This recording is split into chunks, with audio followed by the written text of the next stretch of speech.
নমস্কার, গল্পমঞ্চে আপনাদের সকলকে স্বাগতম। রক্তে লেখা ইতিহাস নাকি এক নারীর অন্ধকার রহস্য?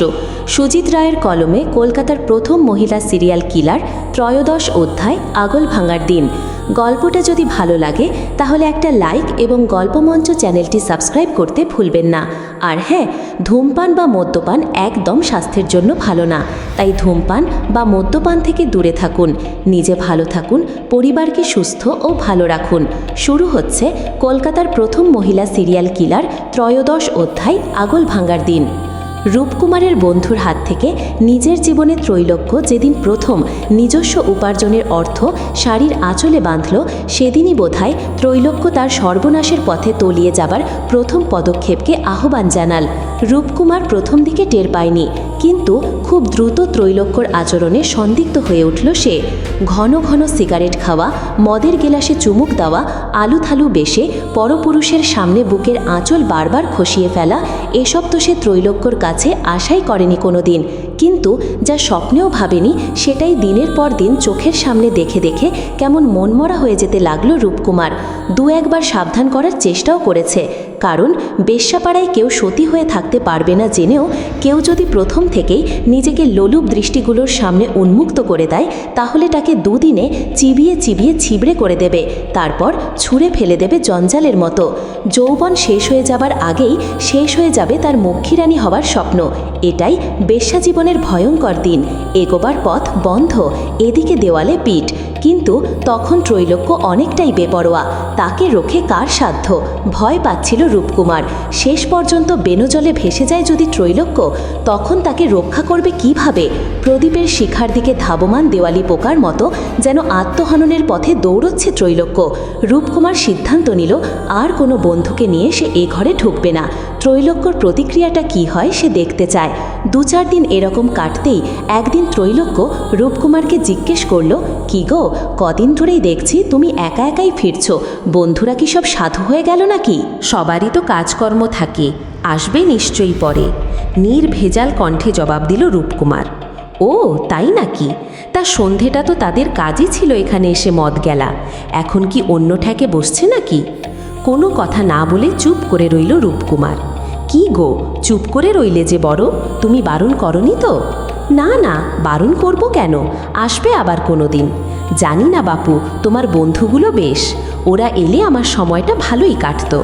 মিচকে হেসে রূপকুমার বলল, কেন, আমায় আর ভালো লাগে না তোমার? সে আবার কি কথা, তবু ওই মুখ বদলানো আর কি। চেপে গেল রূপকুমার, আর কথা বাড়ালো না। তবে বুঝল অন্য স্বাদ পেতে চাইছে ত্রৈলোক্য। চারিদিকে এত রূপ, এত রঙ্গ, এত টান, এত লোলুপতা। সদ্য কৈশোর পেরোনো মেয়েটাই বা নিজেকে সামলায় কি করে? কিন্তু উপায় নেই, ত্রৈলোক্যকে এখনই ভেসে যেতে দেবে না সে। আপ্রাণ চেষ্টা করতেই হবে তাকে। একটু নজর রাখাও দরকার। পরদিন একটু তাড়াতাড়ি অফিস ছাড়ল সে। একটু জোরেই পা চালিয়ে ঘরে ঢুকে দেখল দরজা বন্ধ ভেতর থেকে। 2-4 বার টোকা মারল দরজায়, দরজা খুলল না। কাহার বলাই তাকে দেখতে পেয়ে দৌড়ে এলো। বাবু, একজন এসেছেন। কে এসেছে? সন্দেহ, ভয়, ঘৃণা, লজ্জা সব কিছু যেন একত্রে ঘিরে ধরল রূপকুমারকে। আবার টোকা মারল দরজায়, এবার একটু জোরেই, কয়েকবার পরপর। ভেতর থেকে শোনা গেল ত্রৈলোক্যের কণ্ঠ। বলাই, কে ডাকছে? বলে দে, একটু সময় লাগবে। মাথায় আগুন চড়ে গেল রূপকুমারের। সে সজোরে লাথি মারল দরজায়। ভেতরের ছিটকিনি ঝনঝন করে ভেঙে পড়ল। সামনে যা দেখল, তারপর ঘুরে দাঁড়ানো ছাড়া আর কোনো উপায় ছিল না। পেছন দিকে না তাকিয়ে গম্ভীর স্বরে বলল, মৃত্যুঞ্জয়, ঘর থেকে বেরিয়ে যা এখনই। 2-1 মিনিটের মধ্যেই ধুতি পাঞ্জাবি চাপিয়ে মাথা নিচু করে বেরিয়ে গেল। যাবার সময় ফিস ফিস করে বলে গেল, পয়সা দিয়েছি, বেশ্যাপাড়ায় আবার সতীপনা। হাতের মুঠো দুটো বাগিয়েও সামলে নিল। না, এখন সব কিছু পাঁচকান করা যাবে না।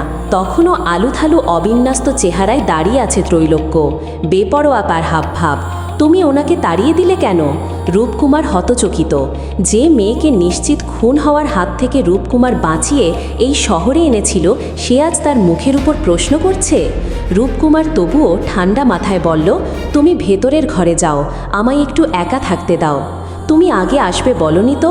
তুমি কি আমার ওপর গোয়েন্দাগিরি করার জন্যই আগে এসেছো? রূপকুমার চুপ। তার কথা বলতে ভালো লাগছে না, বুকের মধ্যে কেমন একটা তোলপাড় ভাব।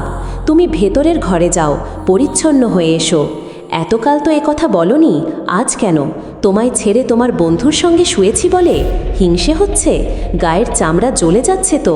তুমি তো আমায় কম ভোগ করনি, আজ আমায় বেশ্যাখানায় তুলে এনে তুমি আমায় সতী সাজতে বলছো? হৃদযন্ত্রটা চিনচিন করছে, গলা শুকিয়ে আসছে। এ কোন ত্রৈলোক্যর মুখোমুখি? সে যা শুনছে এটা ত্রৈলোক্য বলছে নাকি তারা দিদি? কি হলো, জবাব দাও। আমার সতীত্ব প্রথম তুমি কেড়েছ। আমি নিজেকে নষ্ট করেছি তোমায় ভালোবেসে। আমি ভেবেছিলাম তুমি আমায় ভালোবাসো, আমায় বিয়ে করবে, আমায় নিয়ে সংসার করবে। সেই স্বপ্ন চুরমার করে দিয়ে তুমি আমায় এখানে বেচে দিতে এসেছো।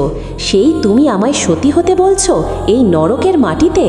কানে যেন বিষ ঢেলে দিচ্ছে ত্রৈলোক্য। রূপকুমার বলতে চাইছে, যাই করি না কেন আমি তোমায় ভালোবাসি। আমি তোমাকে বেশ্যাবাড়িতে এনেছি ঠিকই, কিন্তু তোমার সর্বনাশ করতে নয়, তোমাকে বাঁচাতে, নিজে বাঁচতে। তুমি কুলীন কন্যা, তোমাকে বিয়ে করলে সমাজ আমায় একঘরে করে দেবে। তারপর তুমি, তোমার রূপ ছিন্ন ভিন্ন হয়ে যাবে সমাজকর্তাদের কামুক চরিত্রের। তোমায় এখানে এনেছি তোমায় নিরাপদে রাখার জন্য। হয়তো তোমায় শরীর বেচতে হবে, কিন্তু সেটা তোমার ইচ্ছায়। তোমার অনিচ্ছায় এখানে কেউ তোমায় ধর্ষণ করবে না। এখানে মেয়েরা পুরুষদের পায়ের তলায় রেখে দেয়, আর তাতেই গদগদ হয়ে তারা টাকা আর সোনাই মুড়ে দেয় মেয়েদের। আমি যেদিন থাকবো না সেদিনও তুমি অর্থাভাবে মরবে না। অনেক কথা বলতে চাইছে রূপকুমার, কিন্তু সে কোনো কথাই বলতে পারছে না। একটা অব্যক্ত যন্ত্রণা গলার কাছে দলা পাকিয়ে তার কণ্ঠস্বরকে চেপে ধরছে। যে কথা সে কখনো মুখে ফুটে বলতে পারেনি ত্রৈলোক্যকে, তার অন্ধকার জীবনের সব কথা সে এখন বলতে চায়। সে বলতে চায়, কলকাতা শহরের এই পুঁতিগন্ধময় চরিত্রের শরিক সে কোনো দিনই হতে চায়নি, কিন্তু এই অসামাজিক সমাজ জীবনের জীবন যন্ত্রণায় জড়িয়ে পড়েছিল আর একজনকে না জেনে ভালোবেসে। কিন্তু সেদিনও সে ঠকেছিল। সে জানত না তার ভালোবাসার সে নারী ছিল আসলে এক বহুভোগ্যা রমণী। সে বিশ্বাসঘাতকতাই তাকে বিমুখ করে তুলেছিল স্বাভাবিক ভদ্র জীবনযাপনে। সে বাধ্য হয়েছিল এমন একটা জীবন বেছে নিতে যেখানে নারী ছিল শুধুই একটা পণ্য মাত্র। সেও জীবন যন্ত্রণার প্রতিশোধ নিতে একটার পর একটা মেয়েকে তুলে এনেছে বেশ্যা শহরে, বেচে দিয়েছে তাদের। কিন্তু এই পঙ্কিল জীবনের দুরন্ত গতিময় স্রোত তাকে আরও এক যাপন চিত্রের সন্ধান দিয়েছিল। তা হলো বাংলার সমাজে কুসংস্কার এবং ব্রাহ্মণ্যবাদের শিকার সব নারীকেই শরীর বেচতে হয়, বেচতে বাধ্য হয় তারা, হয় স্বেচ্ছায় নয়তো অনিচ্ছায়। তার শেষ পরিণতি হয় আত্মহত্যা। তার চেয়ে ঢের ভালো নারীর শরীরকে মূলধন করে আত্মনির্ভর জীবনযাপন করা। সে জীবনের বরং সম্মান আছে, বেঁচে থাকার রসদ আছে। ত্রৈলোক্যের ক্ষেত্রেও রূপকুমার সে ভাবনাই ভেবেছিল, কিন্তু সে নিজের মনের অজান্তেই কখন তাকে ভালোবেসে ফেলেছিল বুঝতে পারেনি। তাই সে শুধু ত্রৈলোক্যকে বেচে দিয়ে পালায়নি, সে তাকে জীবনযাপনের সব রসদ দিয়ে গুছিয়ে দিয়েছে। ধীরে ধীরে তাকে রূপজিহ্বা জীবনের সঙ্গে পরিচিত হওয়ার সময় এবং সুযোগ করে দিয়েছে। ভেবেছিল আর একটু সময় নিয়ে ত্রৈলোক্যকে সোনাগাছির সেরা রূপজিহ্বার পরিচয়ে তার বাকি জীবনের ভবিষ্যৎ গড়ে দিয়ে সে ফিরে যাবে। কিন্তু সে আর হলো কই? তার আগেই সামান্য কাঁচা টাকার লোভের কাছে ত্রৈলোক্য নিজেকে বিকিয়ে দিল। বুঝল না এই লোভ তাকে একদিন কোনো পঙ্কিল জীবনের আবর্তের অতলে টেনে নিয়ে যাবে। রূপকুমার ততক্ষণে তীব্র বুকের যন্ত্রণায় ছটপট করছে। যন্ত্রণাটা ক্রমাগত কালকেউটের মতো একটার পর একটা ছোবল মারছে, বিষ ছড়িয়ে দিচ্ছে গোটা শরীরে। না, বোধহয় আর কিছুই সে বলে যেতে পারবে না। কয়েক বছর আগে যখন সে অশান্ত মনে জীবনযাপনের বিষময়তা কাটিয়ে চেনা জীবনে ফেরার ছন্দ খুঁজছে, তখন এক সন্ন্যাসী তাকে বলেছিলেন, জীবন জন্মের আগেই নির্দিষ্ট, তাই বৃথা অনুসন্ধানের চেষ্টা।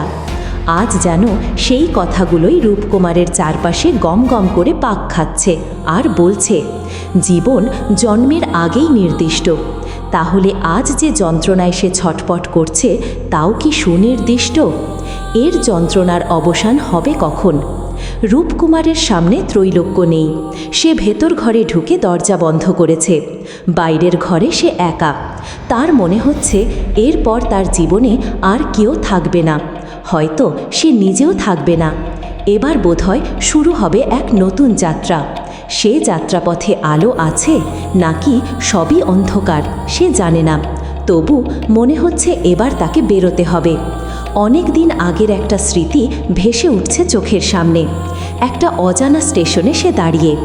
একটা ট্রেন এলো, কিছুক্ষণ দাঁড়ালো, কিছু যাত্রী নেমে গেল, কিছু যাত্রী উঠল ট্রেনের কামরায়।